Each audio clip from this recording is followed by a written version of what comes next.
75 years since the Battle of Iwo Jima, the 36-day World War II fight was one of the bloodiest in U.S. military history. Today marks 75 years since the Battle of Iwo Jima, one of the most brutal battles in U.S. military history. The kind of battle that left scars so deep, many veterans stayed silent about it for decades. An entire underground massacre tunnel system. Inside it, thousands of Japanese soldiers waited. They had taken a chilling oath to kill 10 Americans before dying themselves. Decades later, new excavations have led to the discovery of something chilling in those tunnels. Join us in this video as we explore the details about what was found in the tunnels of Iwo Jima. What they found. Inside the Iwo Jima tunnels, on March 26, 1945, the United States officially declared Iwo Jima secure. But this victory looked different from almost any other in modern warfare. There was no ceremony, no signing of documents, no line of defeated soldiers laying down their weapons. The announcement didn't mean the violence had ended. It meant organized resistance had ended. The military called what followed mopping up, and what remained was not insignificant. American intelligence estimated that nearly 3,000 Japanese soldiers were still alive somewhere within the tunnel system. The most violent reminder came just before the island was declared secure. On the night of March 25th, roughly 300 Japanese soldiers emerged from a fortified ravine, the Americans called the Gorge. This wasn't a banzai charge. There were no shouts, no screaming rush. They moved silently toward Airfield No. 2. Armed with knives and small arms, they slipped into the American encampment and attacked sleeping troops inside their tents. By the time the assault was stopped, more than 100 Americans had been killed or wounded. It was the last organized attack of the battle. But even after that, isolated gunfire and hidden holdouts continued for weeks. Because on Iwo Jima, the fighting didn't end with surrender. It ended with silence. General Tadamichi Kuribayashi is believed to have died during or shortly after that final attack. His body was never found. He had removed his rank insignia and fought as an ordinary soldier, making sure he could not be identified, even in death. For weeks, the tension never eased. The U.S. forces stopped sending men into the tunnels. They were simply too dangerous. Instead, they began sealing them. Bulldozers collapsed entrances. Explosives buried passageways. Entire sections of the underground labyrinth were entombed, sometimes with Japanese soldiers still alive inside. By the end of the battle, nearly 6,800 Americans were dead, with total casualties exceeding 26,000. Of the roughly 21,000 Japanese defenders, almost all were killed. Fewer than 1,100 survived. And even then, the war didn't feel over. Iwo Jima never truly returned to normal. Beneath the island remained a hidden world, not rubble, but sealed tunnels turned into living tombs. During the final operations, American commanders made a clear choice. Entering the tunnels was too dangerous. They were narrow, unstable, and often rigged with explosives. Decades later, in 1984, a former naval hospital tunnel was accidentally reopened. Inside, workers found the mummified remains of 54 soldiers, frozen in place exactly where they had fallen. Some still clutched medical supplies. Others held sake bottles.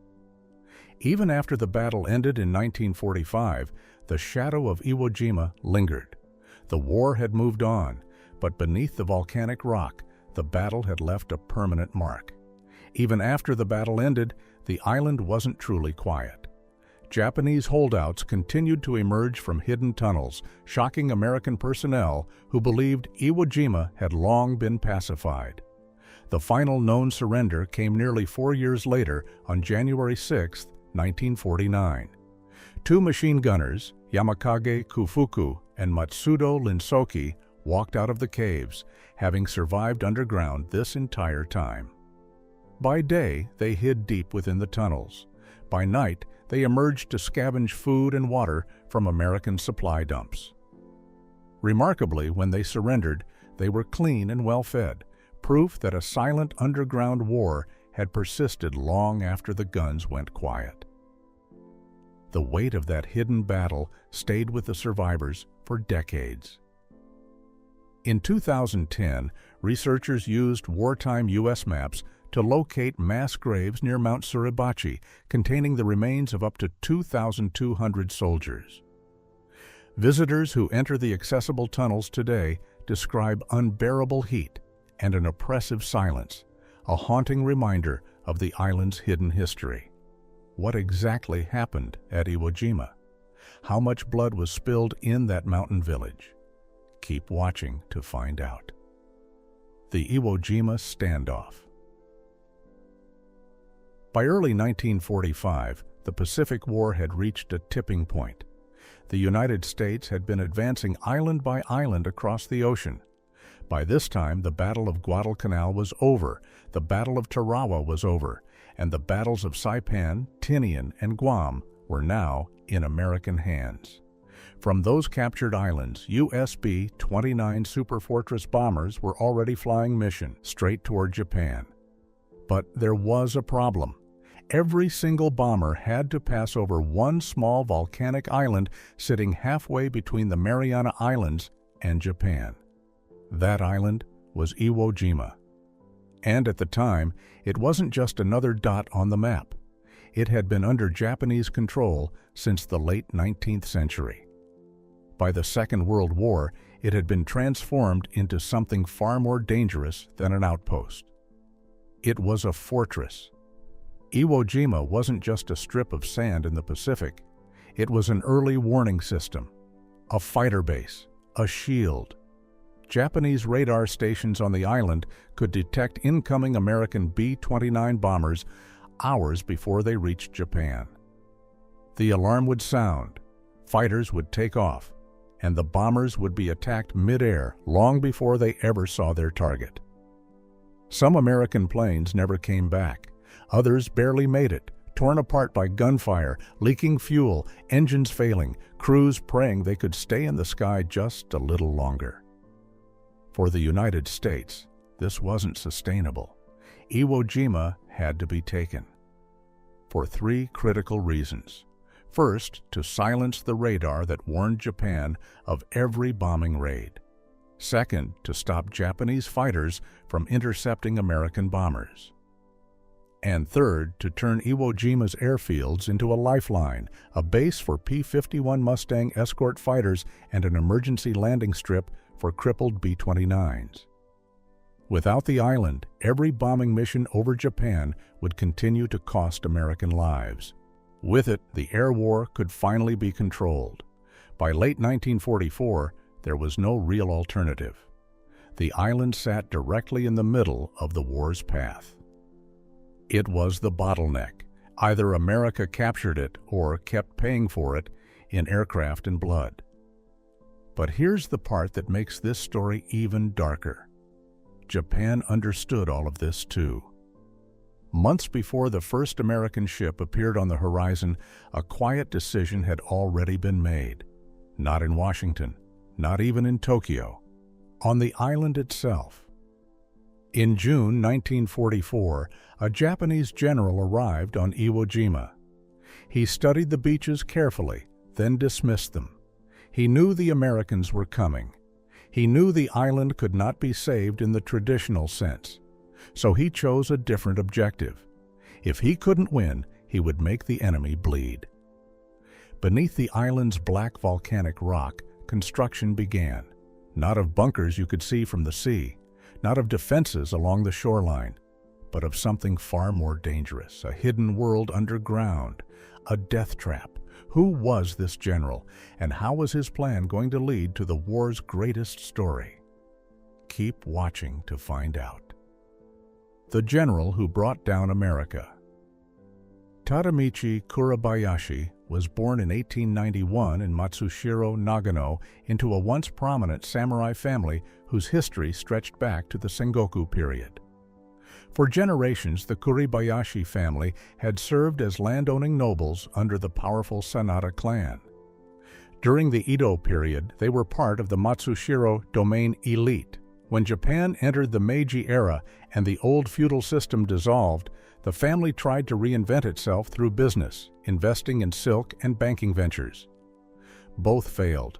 By the time Kuribayashi was born, the family was struggling to recover not only from financial setbacks, but also from devastating fires that had destroyed their estate in 1868 and again in 1881.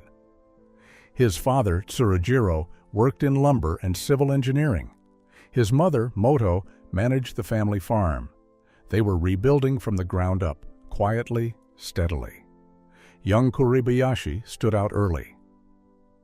At Matsushiro Higher Elementary School and later at Nagano Middle School, now Nagano High School, he excelled academically.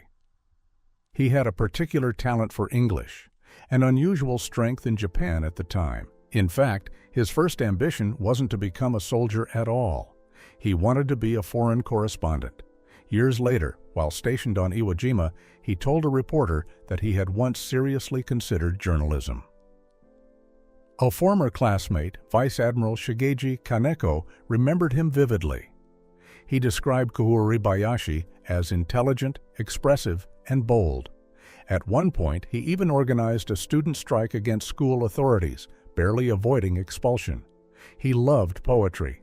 He enjoyed writing. He was skilled in speeches and composition. Long before he became a general, he was a literary-minded young man. As a student, Kuribayashi passed entrance exams for two prestigious institutions, Toa Dobun Shoin in Shanghai and the Imperial Japanese Army Academy. He chose the military. He entered the academy as part of its 26th class and was later commissioned as a first lieutenant in the cavalry.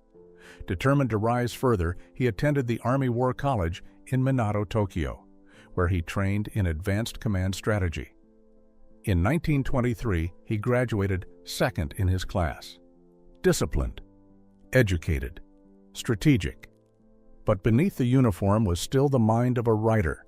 The man who once dreamed of telling stories would eventually become one of the most consequential figures in one of the Second World War's deadliest battles. After returning to Tokyo, Kuribayashi's career began to rise steadily. He was promoted to major and appointed as the first Japanese military attaché to Canada, a significant role that reflected both trust and diplomatic importance. It wasn't just a military posting. It required cultural awareness, language skills, and political sensitivity. In 1933, he was promoted again, this time to lieutenant colonel.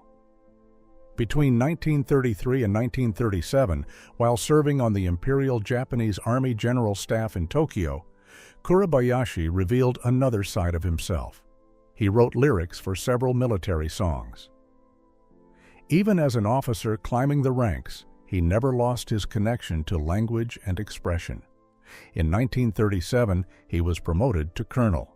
Just 3 years later, in 1940, he was promoted once more, this time to Major General. How did he build such a reputation? What did Tadamichi Kuribayashi really do? Keep watching to find out. General Kuribayashi's Death Trap. Tadamichi Kuribayashi arrived in June 1944, months before the first U.S. Marine would step onto its beaches.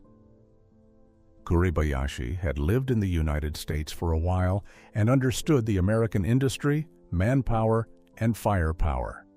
He knew Japan could not win a head-on battle on the beaches, so he refused to fight one. Instead of charging the shoreline in a suicidal defense, he ordered his men underground. They carved nearly 11 miles of tunnels through volcanic rock, built more than 1,500 hidden chambers, connected bunkers to artillery positions, turned Mount Suribachi itself into a fortress from the inside. When the Americans landed, they would think the bombardment had worked. They would think the island had been softened. They would be wrong, because the real battlefield wasn't on the beach, it was beneath their feet. He understood something many in Tokyo didn't want to admit. He understood American factories could replace ships. American industry could replace planes. American manpower could replace soldiers. And American patience was longer than anyone expected. So, for 8 straight months, Japanese soldiers carved more than 11 miles of tunnels into the island's volcanic rock. This wasn't some natural cave system. It was carefully engineered warfare. The tunnels ran as deep as 90 feet underground. They connected pillboxes to artillery batteries, artillery to command posts to hospitals and supply rooms. Every position supported another. If one bunker was attacked, gunfire could erupt from the side, from behind, from somewhere the attacker never even saw. It was a web. And once you stepped into it, there was no clear direction out. The conditions underground were horrific. Temperatures reached 120 degrees Fahrenheit. The rock released thick, toxic sulfur fumes. The air was thin, water was scarce. Soldiers worked in short shifts, often wearing gas masks, hacking at stone with picks and shovels. There was no breeze, no relief, no escape from the heat pressing down on them. Still, Kuribayashi pushed them harder. On February 11, 1945, he gave the final order. All defensive work must be completed. No more digging, no more adjustments. 8 days later, the Americans would arrive. How was the welcome party when the Americans finally arrived? Let's see. The bloodbath. The invasion began at dawn on February 19, 1945. Before the sun rose, the U.S. Navy unleashed everything it had. Battleships, cruisers, destroyers. For days, they pounded Iwo Jima with relentless bombardment, believing they were softening up the defenses. From the decks of those ships, it looked like nothing could possibly survive. But the island wasn't fighting back. Not yet. Thousands of naval shells slammed into Iwo Jima. The surface was ripped apart. Smoke swallowed the island. From the ships offshore, it looked impossible that anything or anyone could still be alive. Then the landing craft moved in. At 8:59 a.m. on February 19, 1945, the first wave of U.S. Marines hit the beach. Nearly 30,000 men came ashore in those opening hours. And at first, nothing happened. Just silence. The Marines pushed forward, boots sinking ankle-deep into soft volcanic ash. Every step was a struggle. Tanks bogged down almost immediately. Men tried to dig foxholes, but the sand collapsed in on itself. Still no resistance. It felt wrong. Then, when the beaches were crowded with men, vehicles, and supplies, when retreat was no longer simple, the order was given. Japanese artillery exploded from hidden positions inland. Mortars rained down. Machine guns roared to life from concrete bunkers carved into solid rock. Every shot had already been measured. Every distance calculated. Every killing zone is prepared. Within minutes, the beach became a slaughterhouse. Mount Suribachi erupted with fire. Positions that had seemed destroyed suddenly came alive. Marines were hit from the front, from the sides, and even from behind. There was no visible enemy line, no clear direction to attack. Just explosions, screams, black sand turning dark with blood. And it didn't stop there. Over the next several days, Marines pushed inland toward the airfields and higher ground. But every ridge was fortified. Every slope concealed hidden guns. Sometimes a bunker would be captured, only for gunfire to erupt from the same position hours later through another tunnel exit. The Japanese didn't charge wildly. They didn't retreat. They stayed hidden. They waited. And when they fired, they made it count. Casualties rose at a terrifying pace. On February 23rd, Marines raised the American flag on Mount Suribachi, a moment that would become one of the most iconic images of the Second World War. But the battle was nowhere near finished. What came next? How much more vanquishing was really left to be done? Keep watching to find out. the Iwo Jima warriors who defied death. Most of the island was still under Japanese control. The strongest defenses in the center and the north remained intact. The killing continued, day and night. No pause, no relief, just exhaustion and the growing shock at how many men were dying for a piece of land barely 8 square miles in size. And then the Marines understood something truly terrifying. They weren't fighting an enemy they could see. They were fighting an enemy beneath their feet, inside the tunnels. By early March, American commanders believed the battle was finally shifting in their favor. Most of the visible surface defenses had been crushed. Major strongholds were marked as cleared. Reports showed steady progress across the island. On paper, Iwo Jima looked close to falling, but the casualties never slowed. When Marines first attempted to enter the tunnels, the losses were immediate. These weren't scattered caves. They were connected, engineered, strategic. Japanese soldiers waited in hidden chambers and concealed junctions. When Marines advanced down one passage, gunfire erupted from behind them. Grenades rolled through openings no one had seen. Machine guns appeared where moments earlier there had been nothing. A bunker cleared in the morning could open fire again by nightfall. The tunnel system allowed Japanese units to survive massive bombardments, move unseen from position to position, and strike where Americans believed they were secure. Within days, commanders realized sending men underground was unsustainable. The losses were too high, so they adapted. American units began studying the tunnel network itself. They realized something critical. The tunnels weren't built for escape. They were built to preserve fighters until the exact moment they chose to attack. Each position supported another. Tunnel exits allowed defenders to reoccupy ground repeatedly, making the same patch of earth deadly over and over again. After nearly 2 weeks of costly trial and error, a new strategy emerged. Don't go into the tunnels. Seal them. Infantry and tanks began working together with brutal precision. Modified M4 Sherman tanks, nicknamed Zippos, moved forward under covering fire. Instead of cannon shells, they unleashed streams of fire. Flames were blasted into tunnel entrances, forcing heat and thick smoke deep inside. Oxygen was consumed. Movement slowed. Visibility disappeared. Then came explosives, grenades, satchel charges, collapsing entrances, sealing sections permanently. By March 16th, official reports described most of the island as secured. Commanders began shifting units. Some Marines were told the end was near. For the first time since February 19th, victory felt real. But what followed wasn't surrender. It wasn't a dramatic last-second charge either. It was something colder, more deliberate, an order that turned the tunnels into graves, not by force, but by choice.